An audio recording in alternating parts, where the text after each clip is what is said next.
नमस्कार, knocking-news.com में आपका स्वागत है। मैं हूं गिरिजेश वशिष्ठ। जब आप सुबह उठते हैं तो एक घटना होती है जो आपको सोचने पर मजबूर कर देती है, और वो घटना ये है कि भारत के रॉ के एक कर्मचारी सीआरपीएफ में सीनियर पोजीशन पर रहे विकास यादव को भारत की सरकार ने, मैंने वैसे कल आपको बताया था इस बारे में कल के वीडियो में, और इस पर मैं बहुत पहले से लगातार इसको फॉलो कर रहा हूं और आपको जानकारियां देता आ रहा हूं। तो भारत के एक अधिकारी को, एक रॉ के अधिकारी को, हिंदुस्तान की टॉप की जो इंटेलिजेंस एजेंसी है उसके एक अधिकारी को भारत सरकार गिरफ्तार करके, अमेरिका के कहने पर गिरफ्तार कर रही है, और उस भारत के नागरिक के गुनाह उसकी सरकार कबूल कर ले रही है, मान ले रही है कि उसने गुरपवंत सिंह पन्नू की हत्या की साजिश रची थी। और इस घटना के बाद एक पोस्टर वायरल हो रहा है जिसमें बताया जा रहा है कि एक वांटेड का ऐड निकाला है अमेरिका ने। तो आज के वीडियो में हम समझेंगे कि एक डायलॉग बोला है उसने, नेतन्याहू ने, कि ये अंत नहीं है, अंत की शुरुआत है। और ये जो हो रहा है पन्नू के केस में जो हुआ है, और ये सरकार ने जो किया है, अपने ही आदमी को जो फंसवा दिया है, अपने आदमी को दुश्मन के हवाले कर दिया है, ये एक शुरुआत है।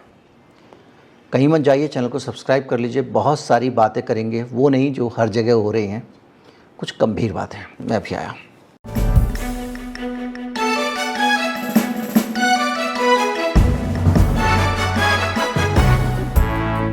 कल तक आप, जब कनाडा के आरोप सामने आ रहे थे, कनाडा ने कहा कि आपने ऐसे किया है, वैसे किया है, तो आप उसके ऊपर टूट पड़े थे। आपने कहा था ये बकवास कर रहा है, आधारहीन बातें हैं। और समान रूप से आपने तब भी कहा था जब वॉशिंगटन पोस्ट ने इस बात का खुलासा किया था कि भारत का कोई CC1 है, वो पन्नू की हत्या करवाना चाहता है। थोड़ा सा जल्दी में इसको समेट देते हैं ताकि आप पूरा मामला समझ लें। हुआ ये कि पिछली साल इस मामले का खुलासा हुआ है, और इस मामले में हुआ ये है कि एक आदमी है निखिल गुप्ता, जो रिपोर्ट किया गया है उसके हिसाब से निखिल गुप्ता साहब जो हैं वो ड्रग्स का कारोबार करते हैं। ज़रा गौर करिएगा, ड्रग्स का कारोबार। और गुजरात में वो आदमी ड्रग्स के कारोबार के मामले में गुजरात में वांटेड था, उसके खिलाफ मजबूत कुछ मुकदमे चल रहे थे। इस निखिल गुप्ता को ड्रग्स के मामले में मुकदमे लॉरेंस बिश्नोई के खिलाफ भी चल रहे हैं, और लॉरेंस बिश्नोई के ऊपर जो आरोप लग रहे हैं वो भी देखिए। और लॉरेंस बिश्नोई के ऊपर जो आरोप लगे हैं वो भी उसी तरह के मिशन को अंजाम देने के लगा रहा है कनाडा, जिस तरह के मिशन को अंजाम देने के लिए गुप्ता को छोड़ा गया था। गुप्ता पे आरोप ये लगाया गया कि गुप्ता का पे जो आरोप लगे हैं वो ये हैं कि गुप्ता को गुजरात में कोई ड्रग्स से जुड़े हुए मामले थे। उन मामलों में उनको कहा गया कि अब तुमको पुलिस कॉल भी नहीं करेगी, तुमको गिरफ्तार भी नहीं करेगी, ये भी नहीं करेगी, वो भी नहीं करेगी, सिर्फ तुम हमारा ये काम कर दो। काम क्या था? पन्नू की हत्या का मामला। और ये काम करने के लिए गुप्ता ने $15,000 बयाना देकर एक आदमी को हायर किया। वो भी वहाँ पे ड्रग सिंडिकेट वगैरह चलाता है, वो भी क्रिमिनल है, लेकिन इसके साथ साथ वो वहाँ पे सरकारी एजेंसियों का जासूस भी है। इन्होंने उसको बयाना दिया, उसने अपनी सरकार को बता दिया कि भैया ये निखिल गुप्ता नाम का आदमी तो हमारे देश के लोगों को मरवाने के लिए सुपारी दे रहा है, इंडियंस जो है अमेरिका के आदमी की हत्या करवा रहे हैं। और जब ये बात वहाँ पहुँची तो उन्होंने इसकी जांच करनी शुरू की। निखिल गुप्ता उस वक्त चेक रिपब्लिक में था, वहाँ कहा कि इसकी सरकार से इसको वहीं पकड़ के जेल में डाल दो, और उसके बाद वहाँ से उसको बाकायदा डिपोर्ट करा के अमेरिका ले जाया गया। यहाँ तक की जानकारी हम सबके पास थी। उसके बाद में एक FIR होती है। FIR में कुछ लोग जो नामजद नहीं हैं, उसमें एक CC1 करके नाम का जिक्र था, ये बताया गया था। CC1 के बाद ये सब मैं आपको बता चुका हूँ पहले वीडियोस में।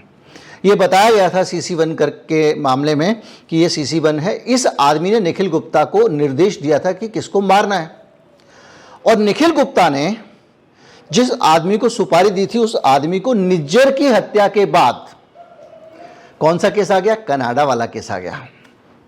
कनाडा में निज्जर की हत्या के बाद उसकी हत्या वाला वीडियो भेजा था कि बॉस ऐसे काम होना है, और ये काम कुछ समय के लिए टाल भी दिया गया क्योंकि ये कहा गया कि दिल्ली से जो बॉसेस हैं उनका कहना यह है कि अभी मोदी जी की यात्रा तक रुक जाओ, उसके बाद काम कर देना।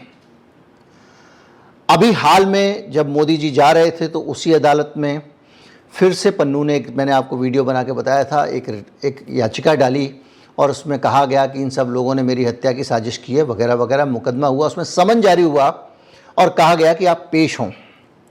तो ये मामला जो है शिकंजा कस रहा था। वहाँ के CIA के चीफ हमारे रॉ के चीफ से बात कर रहे थे, वहाँ के NS से हमारे डोवाल से बात कर रहे थे, और ये लगातार सिलसिला चल रहा था। और आखिर में जहाँ जाके ये मामला रुका है वो ये है कि जो हमारा रॉ का एक अधिकारी था, जो इतना इम्पोर्टेंट अधिकारी रहा होगा, जो कि मिशन को अंजाम दे सकता था अमेरिका में, उसको उसकी बलि चढ़ा दी गई। अब आप इसको आगे समझिए, क्या इस रॉ के अधिकारी को बलि चढ़ाने से मामला खत्म हो जाएगा? पहले तो मेरा मानना यह है कि अपने सैनिक को दुश्मन के हवाले कर देना सबसे बड़ा गुनाह है। अगर आप कनाडा के आरोपों से इनकार कर रहे थे तो इस आरोपों से भी इनकार कर सकते थे, आप मुकर सकते थे। जैसा आपने शुरू में बयान दिया था कि ये बकवास आरोप हैं, वो बयान आप अब भी दे सकते थे। क्या होता? अमेरिका से संबंध ही खराब होते ना। लेकिन अब आपने क्या किया? कहते हैं ना, सियाना आदमी क्या करता है? प्याज भी खाता है, जूते भी खाता है। अब क्या हुआ है? ये हुआ है कि जब आपने उनको, गुप्ता को गिरफ्तार कर लिया उनके कहने पे, माफ़ कीजिए, विकास यादव को गिरफ्तार कर लिया। कल तक उसका नाम विक्रम यादव था, मैंने आपको बताया था। आज एकदम नाम खुल के आ गया, CRPF में होता था और सीनियर लेवल का अधिकारी था। अक्सर मैं आपको बता चुका हूं कि जो रॉ में काम करने वाले लोग होते हैं उनको रॉ से तनख्वाह नहीं मिलती है, वो रॉ के रोल पे नहीं होते हैं। रॉ में काम करने वाले लोग अलग अलग विभागों में काम कर रहे होते हैं और वहाँ से तनख्वाह ले रहे होते हैं दिखावे के लिए, कहने के लिए।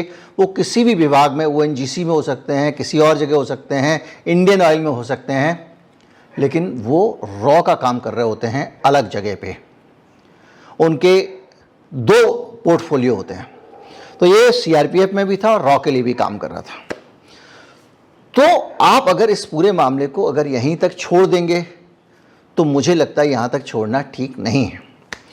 तो जब ये विकास यादव भी इंटेरोगेशन में जाएगा तो क्या अब आप ये उम्मीद करते हैं कि विकास यादव सारी की सारी बातें छिपाएगा? क्या आपको लगता है कि जो इंटेलिजेंस एजेंसीज हैं वहाँ की, कहाँ की, अमेरिका की, वो ये जाने बगैर विकास यादव को छोड़ देंगी कि वहाँ पर हत्या, अमेरिका के आदमी की, नागरिक की हत्या करवाने के पीछे उसको किससे निर्देश मिले थे? अगर निर्देश नहीं मिले थे तो क्या उसकी पन्नू से कोई जाति दुश्मनी थी?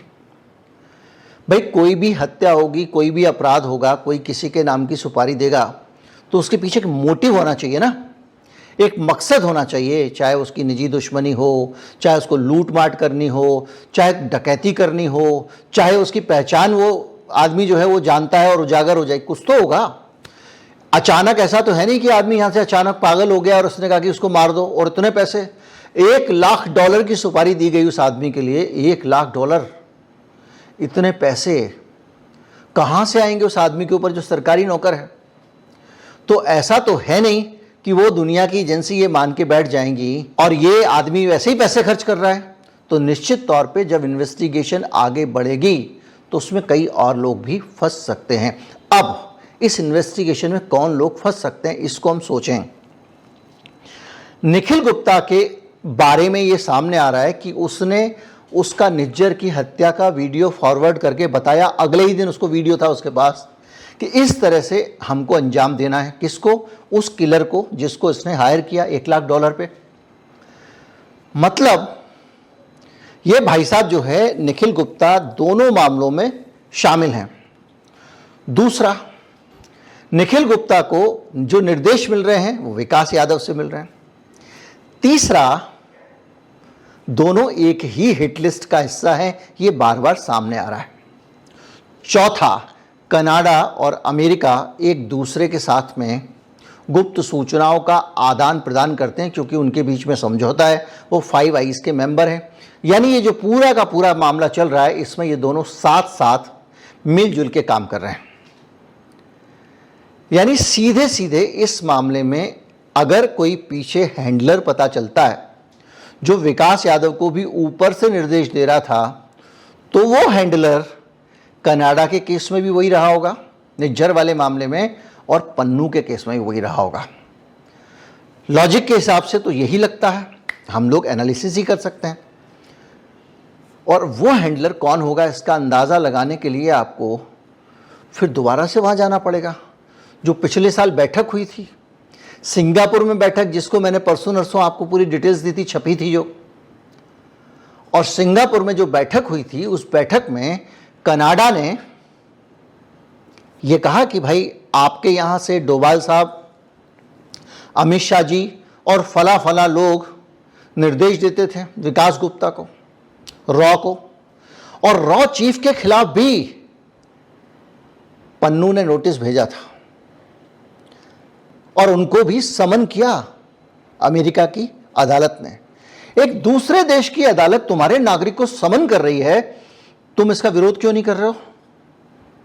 क्या भारत की संप्रभुता चरणों में गिरवी रख दी है?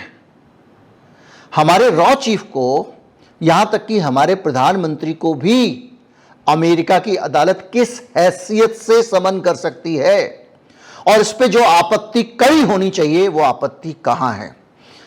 देश सर्वोच्च है, सरकार की गलतियां हैं और उसके कारण देश को नीचे देखना पड़ रहा है, तो उसमें हमको बात करनी पड़ेगी, भले ही जब दूसरे से बात आएगी तो दूसरी तरह निपटा जाएगा। आपने अपने एक अधिकारी को हैंडओवर कर दिया, इतना बड़ी बात हो गई, वहां की अदालत हमको समन कर रही है। कल के दिन हमारी 30,000 कोर्ट बाइडेन के खिलाफ अगर कोई नोटिस जारी कर दे या समन कर ले, बल्कि समन करने का मतलब होता है बुलाना, आइए, आप बर्दाश्त कर लोगे? हद हो रही है। और ये किया गया। तो अब ये पूरा मामला जब समानांतर चल रहा है, तो आपको क्या लग रहा है कि विकास यादव को लेकर अमेरिका इस मामले को क्लोज कर देगा? हाँ जी मोदी जी, बयान अमेरिका का क्या आया है? भाई भारत विकास में सहयोग कर रहा है और जांच में सहयोग कर रहा है, उसने विकास यादव को गिरफ्तार कर लिया है। इसके अलावा वो जब वो कांड हुआ तो सरकारी नौकरी में नहीं था, तो और बड़ा सवाल है, सरकारी नौकरी में नहीं था तो ये सब काम क्यों कर रहा था? यानी जो ट्रूडो ने आरोप लगाए हैं वो आरोप अमेरिका से साथ भी साझा की होगी ना जानकारी। अब आप में से कुछ लोग कहेंगे वही ट्रूडो ने तो खुद ही कह दिया, उसका सबूत नहीं है। इस तरह के मामलों में सबूत नहीं होते हैं, सबूत बाद में सामने आते हैं। जैसे निखिल गुप्ता गिरफ्तार हुआ, अमेरिका ने उससे पूछताछ की तो कुछ सबूत बने। अगर कनाडा आपसे जांच में सहयोग करने को बोल रहा है, जब जांच में सहयोग करेगा भारत और उसमें पूछताछ में अगर कोई सबूत आ गए तो वो सबूत बनेंगे। उसको भारत के लोगों को हमारे मीडिया ने ऐसे समझाया जैसे कि ट्रूडो ने माफी मांग ली और क्लीन चिट दे दी हो। वो तो कह रहा है जी हमारे पास सबूत नहीं है। भाई आपके पास इंटरसेप्ट होते हैं, इंटेलिजेंस होता है, इंटेलिजेंट इंफॉर्मेशन होती है, और वो इंफॉर्मेशन आप जो है एक दूसरे से साझा करते हैं। पठानकोट कांड हुआ था, इसी मोदी सरकार ने फिर विदेशी एजेंसी को, ISI को बुलाया, वो हमारे पठानकोट जैसे सेंसिटिव हवाई अड्डे पे आती है, यहाँ का मुआयना करके जाती है, और आप उसको डोजियर देते हो, सबूत देते हो, और उधर से जवाब मिलता है ये कोई सबूत काफ़ी नहीं है। तब भी नाक कटी थी हमारी।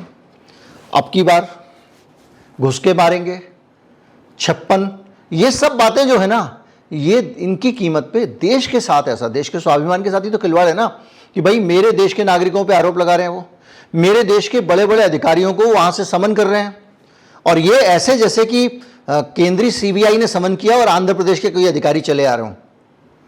हम अलग देश हैं भाई, स्वतंत्र देश हैं, हम उनके सबऑर्डिनेट नहीं हैं, हम उनकी स्टेट नहीं हैं।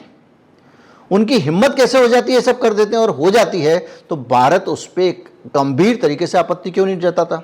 जो रवैया आप ट्रूडो के साथ अपना रहे हो, मुंह तोड़ जवाब दे रहे हो, आप अमेरिका के साथ क्यों नहीं अपना सकते?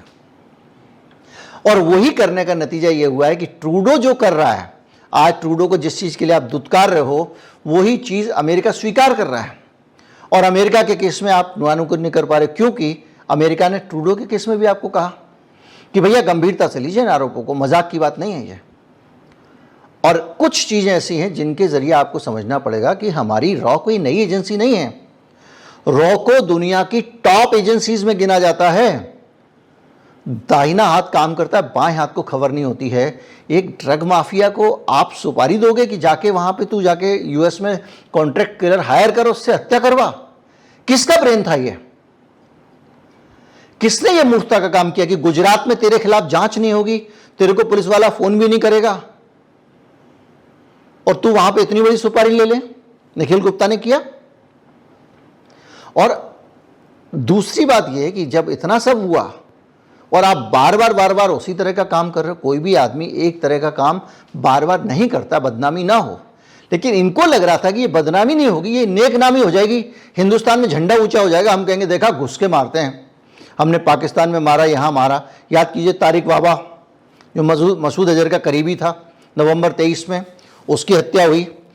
अकरम गाजी की हत्या हुई 9 नवंबर को। ख्वाजा शाहिद मियां मुजाहिद की हत्या हुई 5 नवंबर को। शाहिद लतीफ़ की हुई 11 अक्टूबर को। रियाज अहमद की हुई सितंबर में पिछले साल। मौलाना जियाउर रहमान की मई पिछले साल। परमजीत पंजवार की मई पिछले साल लाहौर में। बशीर अहमद पीर की रावलपिंडी में। ये सारे के सारे लोग आपने जो है वो चला दिए, और चढ़ा दिए, पता नहीं आपने किया कि नहीं किया, लेकिन नाम तो आपका लग रहा है ना। लेकिन बार बार देखिए, इसमें हमारे को ये समझना पड़ेगा कि थोड़ी सूझबूझ की आवश्यकता है। मैं ये नहीं कह रहा हूँ कि इस तरह के ऑपरेशंस को अंजाम नहीं देना चाहिए। भाई विदेशी लोग अगर साजिश कर रहे हैं, कुछ कर रहे हैं तो बनता है। पन्नू साहब भी कोई बहुत बड़े देशभक्त नहीं थे, भारत समर्थक नहीं थे, भारत से नफरत करते थे।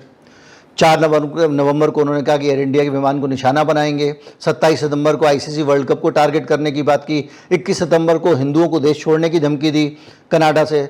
10 सितंबर को मोदी और अमित शाह को धमकी दी। 31 अगस्त को इंदिरा गांधी एयरपोर्ट को उड़ाने की धमकी दी। सारा रिसर्च किया है मैंने। पन्नू साहब भी कोई जो है बहुत सदाचारी डिसेंट वाले आदमी नहीं थे। एक होता है ना आदमी असहमति व्यक्त करे, खालिस्तान की मांग करो, वैचारिक स्तर पे करो, समझ में आता है, लेकिन ये वैचारिक स्तर पे ना करके हिंसा की बातें किया करते थे। बहुत सारे लोग हैं जो खालिस्तान का समर्थन करते हैं, भारत में रहते हैं, और उसके बावजूद वो उस रास्ते पे नहीं जाते हैं। जैसे कि पुराने जमाने में एक लोंगोवाल थे, एक भिंडरेवाला थे, दोनों की अपनी आइडियोलॉजी अलग अलग थी। खैर, दिल्ली मेट्रो स्टेशन के बाहर खालिस्तानी ना गए। अरुणाचल को चीन का हिस्सा बताना यानी भारत की अखंडता का सवाल हो गया। इसरो को धमकी देना, खालिस्तानी झंडे फहराने की अपील करना 15 अगस्त को, और हरियाणा को खालिस्तान बनाने की बात करना, ये सब आरोप इनके ऊपर लग चुके हैं। अब आप सोचिए कि इन सारी चीज़ों को, इस तरह के लोगों को आप अगर अंजाम दोगे। देखिए, आप किसी के घर जाओ, इसको सरल तरीके से समझते हैं, उसके घर से आप एक चम्मच उठा के आ जाओ, वो ये कहेगा चम्मच खो गई, पता नहीं क्या। दोबारा घर जाओ, दोबारा उस घर से चम्मच चोरी हो जाए, तो वो आपको थोड़ा संदेह की नज़र से देखने लगेगा। लेकिन आप जिसके घर जाओ वहां से चम्मच चोरी हो जाए तो क्या होगा? इतने सारे कांड को आपने एक ही तरीके से अंजाम दिए जा रहे हो। ये काम करने का कौन सा तरीका है जिसके कारण हमारे देश पे कलंक लग रहा है? मुझे लगता नहीं है कि ये काम अंजाम भारत ने किया होगा। मैं इससे इनकार करता हूं, क्योंकि मेरा देश है भारत। मैं नहीं चाहता कि भारत के ऊपर मेरे कहने पे कोई ये मानने लगे कि भारत ने ऐसा किया होगा। लेकिन ये जो परिस्थितियां जो बयान कर रही हैं, ये तो खतरनाक है ना। और इन परिस्थितियों को बयान करने का मतलब जानते हैं? ये चीज़ कहती है कि जो निखिल गुप्ता है, वो जिसकी सुपारी दे रहा था, उसको, निखिल गुप्ता को, उस आदमी का नाम विकास यादव बता रहा था। यहां तक तो चेन स्टैब्लिश हो गई। अब विकास यादव को कौन बता रहा था कि इस आदमी की सुपारी निखिल गुप्ता से दिलवाओ? इसका जो नजदीकतम हमारे पास बयान उपलब्ध है वो कौन सा है? कनाडा का आरोप। वो आरोप जो उसने सिंगापुर में डोभाल साहब के साथ मीटिंग में लगाया, जिस मीटिंग में उन्होंने लॉरेंस बिश्नोई का भी नाम आया। लॉरेंस बिश्नोई के खिलाफ भी ड्रग्स के मामले चल रहे हैं गुजरात में। वो भी गुजरात की जेल में है। गुजरात की जेल में उसको सुरक्षित कर दिया गया है, उससे पूछताछ करने के लिए कोई भी पुलिस उसको ले जा नहीं सकती है। गृह मंत्रालय का अमित शाह जी का आदेश है उसके लिए। तो उस मामले में जो वहाँ के दूतावास के ऊपर आरोप लगाया इन्होंने कि जो दूतावास में हमारे जो वहाँ का हाई कमिश्नर था, उस हाई कमिश्नर ने, दूतावास नहीं होता दरअसल वो उच्चायोग होता है, तो जो हाई कमिश्नर थे उन्होंने वहाँ से नाम बता आइडेंटिफाई करके, वो हाई कमिश्नर साहब नाम आइडेंटिफाई करने के लिए लोगों को परेशान करते थे। यानी किसी आदमी को भारत का वीज़ा चाहिए, कुछ चाहिए, तो उसको कहते थे नहीं मिलेगा, नहीं तो ये जानकारी लाके दो। इस तरह से जानकारियां लेते थे। डोभाल ने माना कि हमारे लोग, उस रिपोर्ट के मुताबिक, कि हाँ वो हमारे लोग जानकारियां लेते थे, फोटो वोटो भी खिंचवा लेते थे, लेकिन किसी को परेशान टॉर्चर करके ऐसी जानकारियां नहीं निकलवाते थे जिस आदमी को टारगेट करना है। तो वो जो जानकारियां हैं, फिर उसके बाद में वो जानकारी दूतावास से दिल्ली आती थी। दिल्ली में अमित शाह का नाम भी आ रहा है, ये छपा उसमें, और दिल्ली से ये जानकारियां बाकायदा वहाँ जाती थी। जाहिर बात है विकास यादव के पास, विकास यादव से निखिल गुप्ता के पास, कहीं इस केस में। तो आपको क्या लगता है वो विकास यादव तक जाके छोड़ देंगे? तो जब विकास यादव तक जाएंगे तो थोड़ा आगे बढ़ेंगे, और ये चीज़ें भारत के लिए बहुत बुरी होने वाली हैं। आपने जो आज स्वीकार किया है वो जांच की शुरुआत है, और ये जांच की शुरुआत ही नहीं है, ये जो चीज़ें हैं, बुरी चीज़ें हैं, उनके बुरे आरोपों को हमारे ऊपर लगने की शुरुआत है, और ये धीरे धीरे बढ़ता जाएगा। और ये जो चारों पांचों चतुर देश हैं अंग्रेज, ये हमारे ऊपर शिकंजा बढ़ाते जाएंगे, भारत को ब्लैकमेल करेंगे, दबाव में लेंगे। निश्चित तौर पे सोचिए, जब अमित शाह का नाम आने लगेगा, पूरा सिस्टम जाके वहाँ पे जो है कुछ भी डील करने को तैयार हो जाएगा। जो भी है, ये बहुत दुर्भाग्यपूर्ण, और कम से कम मुझे सबसे ज़्यादा बुरा इस बात का लगा था, जो कल भी मैंने जाहिर किया, कि हमारा एक आदमी है जो हमारे देश के लिए एक गुप्त ऑपरेशन को अंजाम दे रहा था, उसको आप दुश्मन के हवाले नहीं कर सकते हैं, उसके ऊपर आरोपों को आप स्वीकार नहीं कर सकते। और अब आपने स्वीकार किया है तो उस आदमी के पीछे कौन कौन लोग थे, इस पे भी बात जाएगी, और इस पे भी बात जाएगी कि ये पॉलिसी भी तो किसी ने बनाई होगी, क्योंकि पाकिस्तान में भी, खालिस्तान में भी, यहाँ भी पाकिस्तान में खालिस्तानी भी तो निशाना बने, तो उस पर भी बात आएगी। तो ये तो स्टेट की पॉलिसी हो गई ना। अगर आप पाकिस्तान में भी उसी तरह के ऑपरेशन को अंजाम दे रहे हैं, आपको क्या लगता है पाकिस्तान चुपचाप रहेगा? अभी तो हल्के फुल्के आरोप लगा के बैठ गया था। कनाडा में भी दे रहे हैं, और अमेरिका से शुरुआत हो गई, क्योंकि आपने अमेरिका के केस में स्वीकार कर लिया। तो ये तो पूरी स्टेट पॉलिसी घोषित कर दी जाएगी, भारत आतंकवाद फैला रहा है। आप पूरी दुनिया में बात करते हो आतंकवाद के खिलाफ, या लोगों की एक्स्ट्रा जुडिशियल क्लीन कराने का आपके ऊपर आरोप लग जाएगा। तो मुझे ऐसा लगता है कि ये सारे गलत फैसले हो रहे हैं, जिनके कारण हमारे देश की बदनामी हो रही है। सच ये है कि ये सारी बातें बकवास हैं। मैं नहीं मानता कि इस तरह के घटिया कामों को इस देश की एजेंसियां, रॉ जैसी एजेंसियां और दूसरी चीज़ें अंजाम देती होंगी, लेकिन अगर ऐसा हुआ है तो ये देश के लिए सबसे काले दिन हैं, जबकि हमने एक ऑपरेशन को अंजाम दिया और उस ऑपरेशन में हम बुरी तरह इस तरह एक्सपोज हो गए। सारी दुनिया के देश करते हैं ऑपरेशन। बांग्लादेश याद कीजिए, ऐसे ही थोड़ी दो टुकड़े हो गए। अभी बांग्लादेश में सरकार, पाकिस्तान के दो टुकड़े कैसे ऐसे थोड़ी हो गए? कुछ तो दिमाग लगाया होगा इंदिरा जी ने, कुछ तो एजेंसियों ने ऑपरेट किया होगा, वहाँ जाके नेताओं को ट्रेन किया होगा, वहाँ जाके लोगों को बताया होगा कैसे ऑपरेट करना है, डोजियर बने होंगे। अभी आप देखिए जो सत्ता पलट हुआ है बांग्लादेश में, अमेरिका ने किया ना, अमेरिका इन लोगों को ट्रेन किया ना। लेकिन इस चीज़ को आप ये नहीं कह सकते कि भाई तुम भी तो करते तो मैं भी करूँगा, ये नहीं कह सकते आप। यहाँ जाके मामला फंस रहा है। खैर जो भी हो, दुआ कीजिए कि भारत के लिए अच्छा हो।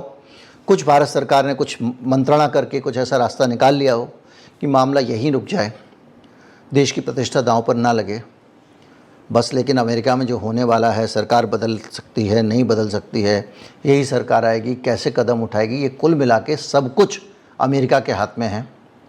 और जिस तरह से समर्पित भाव में सरकार नज़र आ रही है, मुझे नहीं लगता कि ये उनसे भिड़ेगी। नमस्कार, जय हिंद।